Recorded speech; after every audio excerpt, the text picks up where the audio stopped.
तो कैसे हैं आप सब? आई होप अच्छे होंगे। मैं भी बहुत अच्छी हूँ। तो मेरा ब्लॉग देख के आपको पता लग गया होगा कि मैं कहीं जा रही हूँ, क्योंकि मेरा ब्लॉग तभी आता है जब मैं कहीं बाहर जा रही होती हूँ या मेरा कुछ स्पेशल दिन होता है। तो मैं जा रही हूँ अपने घर, अपने मायके सिवान बिहार, क्योंकि मेरी बहन की शादी है। और बहन की शादी में कितना काम रहता है, कितनी चीज़ें मैनेज करनी रहती हैं, वो जिनके घर शादी है वही समझ सकते हैं। तो मैं कुछ दिन पहले ही जा रही हूँ ताकि मैं वहाँ जाके कुछ हेल्प कर सकूँ। और मेरे कुछ कपड़े हैं, लहंगे हैं, जिन्हें मुझे और भी वर्क करवाना है, टेलर के पास ब्लाउज़ वगैरह सिलवाना है। इसलिए मैं कुछ दिन पहले ही जा रही हूँ ताकि मेरा सारा काम भी अच्छे से हो जाए और मैं वहाँ जाके सबकी मदद भी कर सकूँ। और ये बैंगलोर का ट्रैफ़िक आप देख सकते हैं। बैंगलोर का ट्रैफ़िक इतना ज़्यादा होता है कि हमें अपने घर से एयरपोर्ट जाने के लिए कुछ नहीं तो 3 से 4 घंटे पहले निकलना पड़ता है।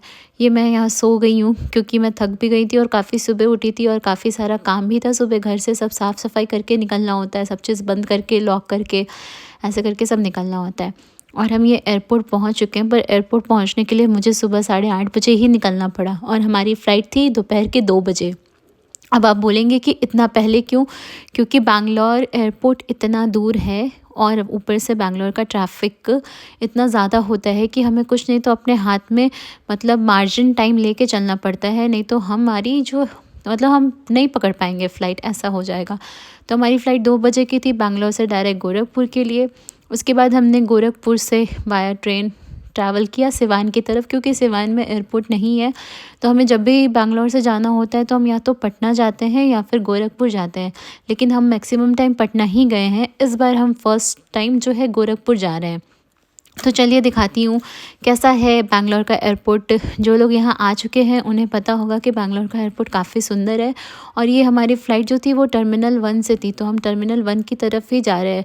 और यहाँ पे मतलब बैंगलोर में 2 एयरपोर्ट है, टर्मिनल 1 और टर्मिनल 2। टर्मिनल 2 काफ़ी ज़्यादा सुंदर है, वो इंटरनेशनल एयरपोर्ट है।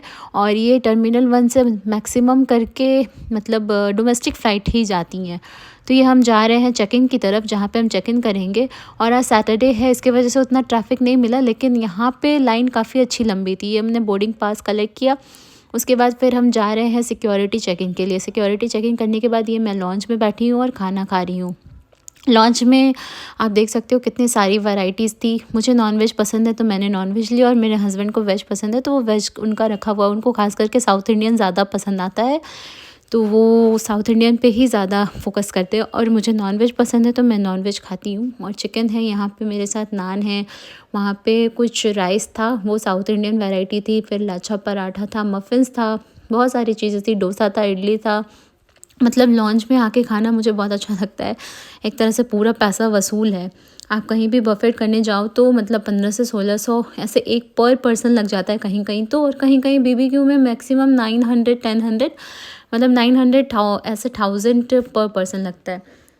तो आइए मैं आपको दिखाती हूँ ये कुछ बफेट में क्या-क्या था।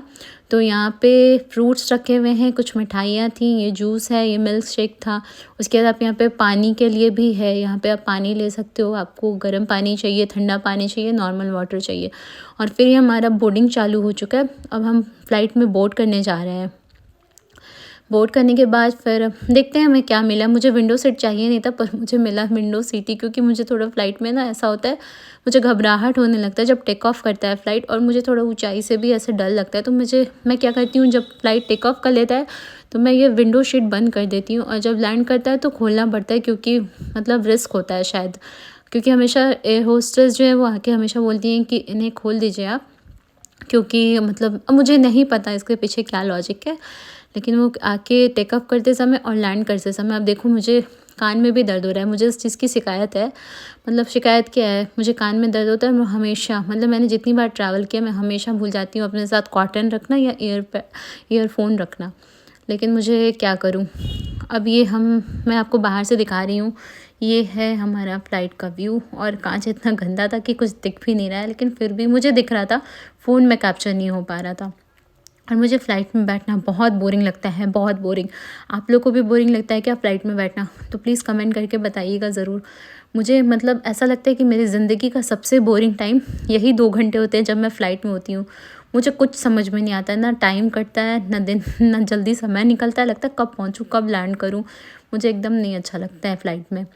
और टेक ऑफ करते समय तो मेरी जान निकल जाती है, लगता है कि मैं झूल रही हूँ हवा में, ऐसा लगता है। तो आज के लिए इतना। अब मेरा नेक्स्ट ब्लॉग आएगा तो मेरी बहन की जब शादी हो रही होगी तब। चलिए बाय बाय।